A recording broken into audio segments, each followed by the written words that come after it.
Hello everyone, welcome to another video. A bit late to the party with this one, given that the race that we're looking at takes place in just a few hours in Europe. However, it is round 5 of the Nations Cup Exhibition Season 2019 and it is Group B cars, the rally cars, at a very wet Red Bull ring, 15 laps. And we only have to use, if we take a look here at the more detailed settings, we only have the choice of the racing heavyweight tyre and no tyre requirement for this one.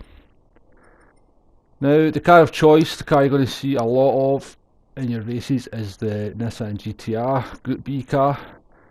It's probably the best car on fuel, doesn't have any fuel saving to do, but I find it more difficult to drive than the car I'm going to choose, which is the NSX.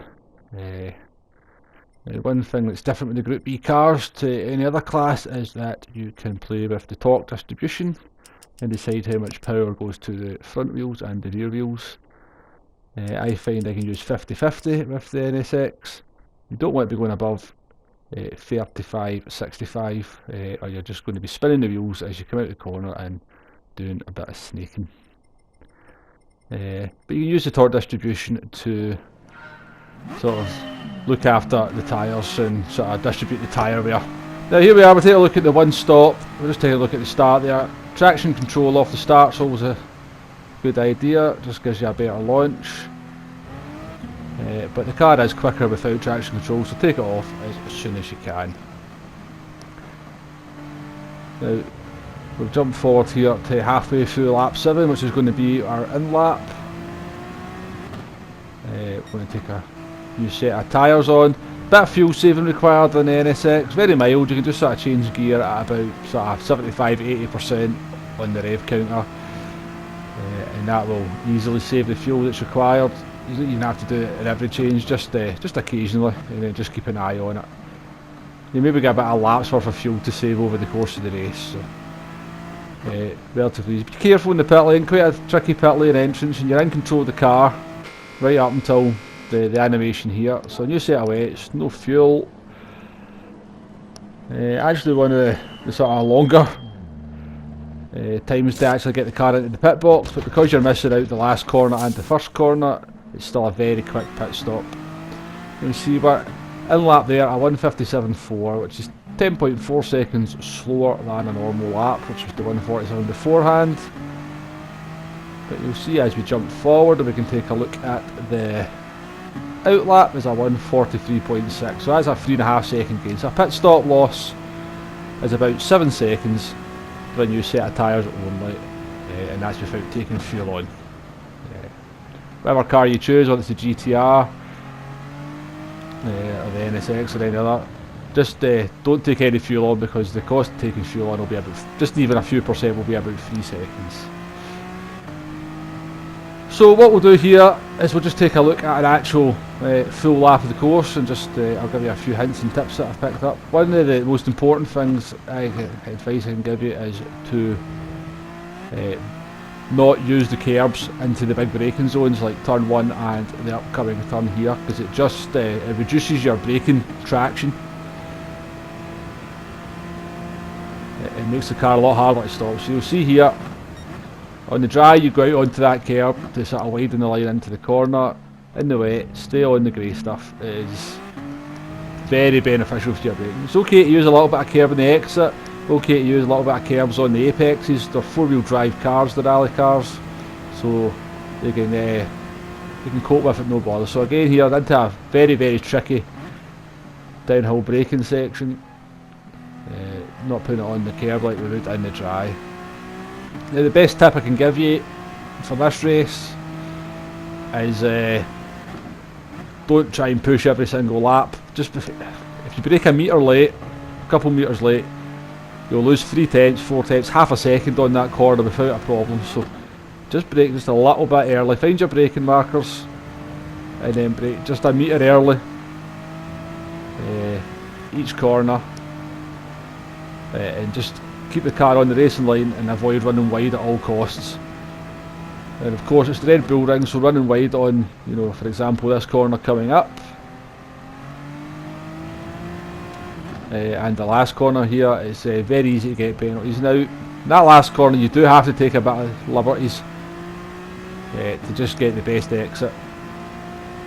But yeah, rein it in a little bit and avoid penalties, and you should get a reasonable result in this one. So we're just coming to the end of the one-stop run here. We've got the AI, who, as you can see, does an absolutely magnificent job of delaying us and getting out of the way there. The lap times, lap 6 there was at 47, we were into the 45s initially after our pit stop, then low 46s, and that last lap, well, probably about a second slower than what it would have been because of the AI car. So the one stop there, 26:48.0. Now you can do the non-stop in this car. The tyres will last 15 laps, although you can see they're looking pretty worn there on the bottom left hand corner. But throughout the race, even though the tyres are well worn, because it's a four-wheel drive car, it still handles okay. So you can still get the car turned in and catch the apexes, but you do lose a lot of time and a lot of lap times. You can see obviously my first 6 laps were probably quite similar in lap time to our one-stop run, but without the fresh tyres, you can see what laps 10, 11, 12, 13 were all in the 47s, and they were 45s and 46s, high 45s, low 46s on the one-stop. So my recommendation would be to go for the one-stop. You're just going to be too vulnerable come the end of the race on the non-stop, and let's be honest, people are not exactly gracious when it comes to overtaking. They'll just catch you up and they'll just push you out the way, as is the game. You see, we're just struggling to get this last lap here. We are struggling now quite badly with the tyres to get the car turned. But as we come across the line in a few seconds time, the finishing time is going to be about 4 seconds slower than the one-stop. Now there is a few tardy laps in this non-stop run, so there's probably a couple of seconds to find. But I think the same would probably be true of the one-stop. There's definitely a second or so to find in that one. So I think the non-stop's about 3 to 4 seconds slower than the one-stop. So as I said, my recommendation is to go for the one-stop. You'll just be too vulnerable come the last few laps on the non-stop. With the tyres wearing out, you're more likely to make mistakes and run wide on corners, and that's going to, you could easily pick up an unnecessary penalty. So on the screen here, just a few bullet points that I've picked up in my testing. I'm not going to go through them. I'm going to end the commentary here. However, I will be back hopefully over the next couple of days with strategy guides for rounds 6 of both the Nations and the Manufacturers Cup. So hopefully I'll see you for those videos.